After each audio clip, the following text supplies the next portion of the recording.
Hello there, my name's Card, and I like to make simple videos here on YouTube about all sorts of things that interest me.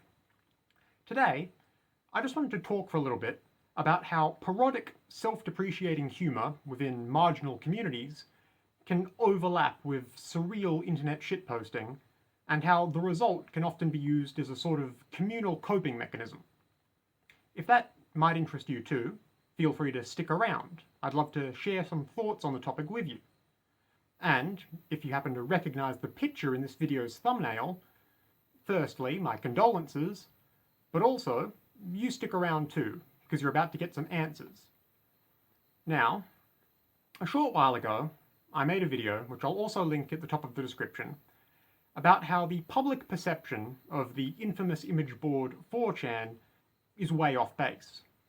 Long story short, I said, yes, there are some bad people on there, but it's mostly just a bunch of harmless nerds talking about their hobbies.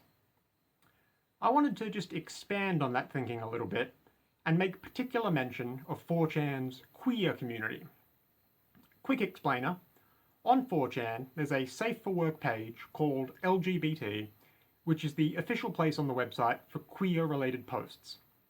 Among the people who post there, LGBT is also quite commonly referred to as tttt, because of the fact that transgender issues seem to get posted about disproportionately more than any other queer topic. There's a few reasons why that might be, like 1, being trans isn't mutually exclusive with also being gay or lesbian or bi. 2, there's probably just more to talk about around the topic of being trans than with the other letters anyway. And 3, it could just be some amount of perception bias where you notice the trans stuff more because you're looking for it, or it just stands out more. Either way, the point is, today I'm talking about a place online with little moderation where posts aren't ordered by popularity or subscriber count of who made them, where you can be anonymous to talk about mostly transgender issues. And what I wanted to dig into here is the way self-effacing jokes are a big part of the culture of this online space. And for reference, I've been posting on there basically since the board was introduced, so I know what I'm talking about. Now, like 99% of the time I would post there, I would do so anonymously, and purely for the fun of coming up with something interesting to talk about that gets a bunch of replies. But there's a particular genre of post that gets made a lot on 4chan boards that I really think you can only come to understand properly with experience. Essentially, it's not uncommon that people start a thread over there with a story about something unfortunate that's happened to them recently, and the people who reply will commiserate what happened with the post's creator. But there's a really unique sort of implicit understanding with these sorts of posts that the stories being told aren't literally true. However, they are a kind of plausible in a hyperbolic, exaggerated way. And crucially, these stories are meant to be told in a way that almost suggests that the person telling them is absurdly naive about how bad the situation is. It's like a sort of tragic, magic realism for queer pain in this example. Again, these stories are all fake, and we understand that, but they play up a lot of the stereotypes that LGBTQ people will recognise as being largely based in reality. There's a reason, after all, that the site's first banner read, "The stories and information posted here are artistic works of fiction and falsehood, only a fool would take anything posted here as fact." But there's also a reason why these sorts of posts resonate with so many people, and why they keep getting made too. With respect to those on the LGBT board in particular, don't take this the wrong way or clip it out of context or anything, but there's a lot of inherent suffering in the queer community. Anyone with a predominantly LGBT+ friend group will know that virtually everyone has a really sad story or two. Bullying, workplace harassment, discrimination, unrequited loves, struggling with working out your own identity, and often jumping through a lot of hoops for medical assistance and becoming estranged from family. It's actually really fucked up how much undue misery the average queer person has experienced that a straight cis person in their position wouldn't have. Anyway, this all loops back around to how, in queer spaces, there's often a culture of spinning all those awful stories into something we can all laugh about. 4chan's LGBT board is largely the same. Despite the impermanence of the site itself, if you don't know, all posts there basically disappear after a short while, people still write these sorts of stories to tell one another. And a lot of the more popular ones do either end up getting screenshotted to repost later, or just become part of a sort of collective memory and oral tradition and in-joke sort of thing among the board's regulars. And as an aside, a lot of the page's regular posters all know one another and often keep in touch on social media and places like Discord, either just chatting about shared interests or helping people get help and resources and stuff like that if they're in the same general area. For a pseudo-anonymous image board about being gay and playing dress-up, it's a surprisingly tight-knit community. But, occasionally, something that gets posted there breaks containment and gets screenshotted and put on the regular internet for people that don't know the original context to gawp at. And a specific instance of that happening is what I wanted to talk about today. Please bear with me for a minute. A few years back, I was working on a temp job as part of the production of this small indie sci-fi film, and the setting of the film involved a utopian future where all the food was essentially small coloured pancakes. And my job involved making all these coloured pancakes. When production wrapped up, I was left with a bunch of half-used bottles of food dye that I was just allowed to keep, like this one, for instance.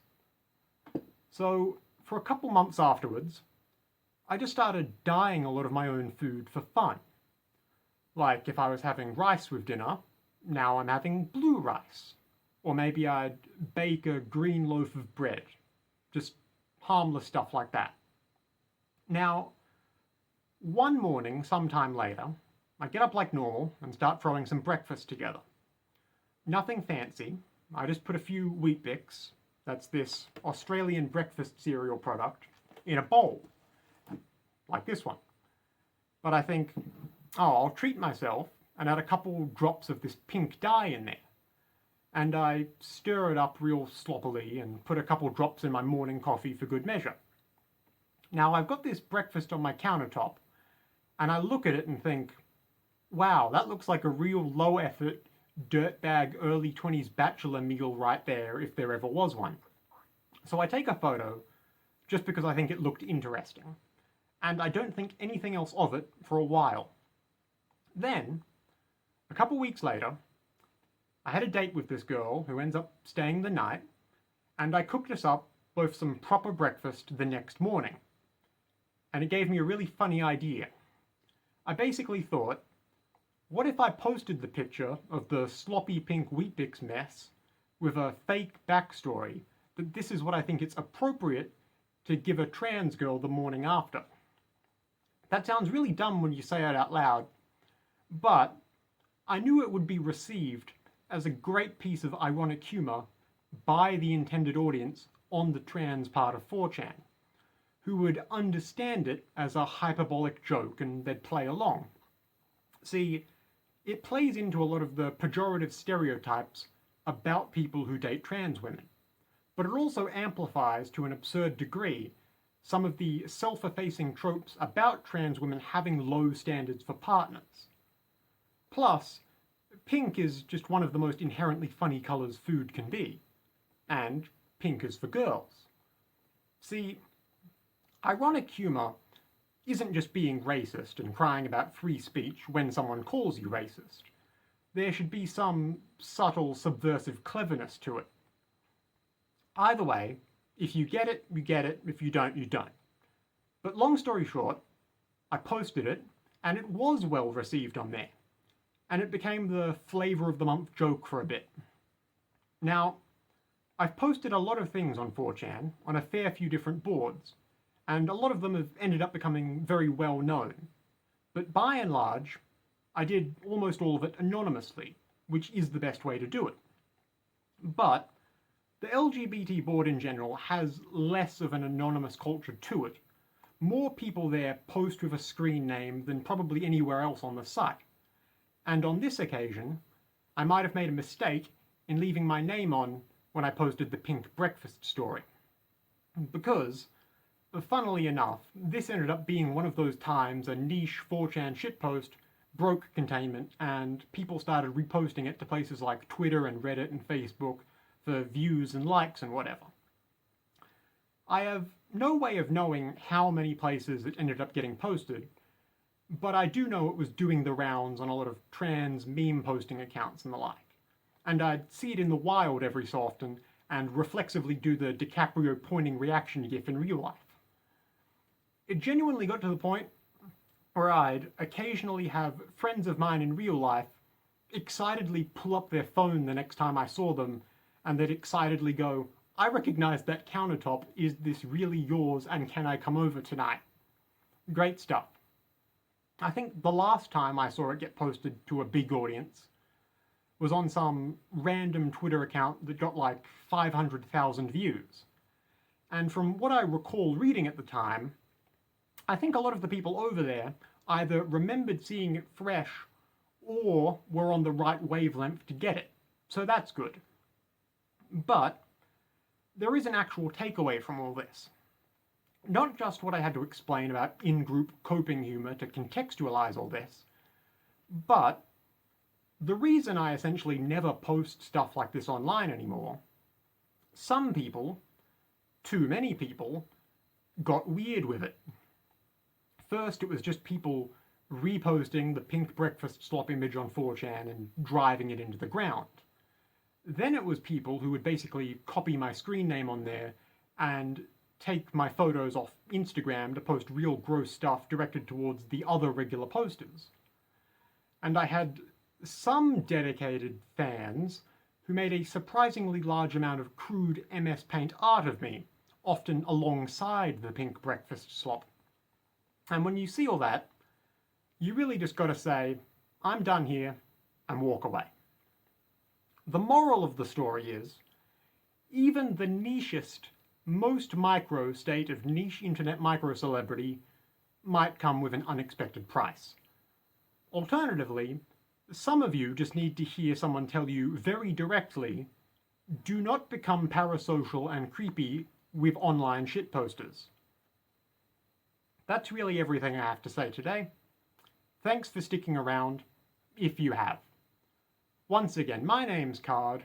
If you're new to my page and you might want to hear more from me, feel free to subscribe here or just take a look at my other videos. But only if you promise never to get weird about me.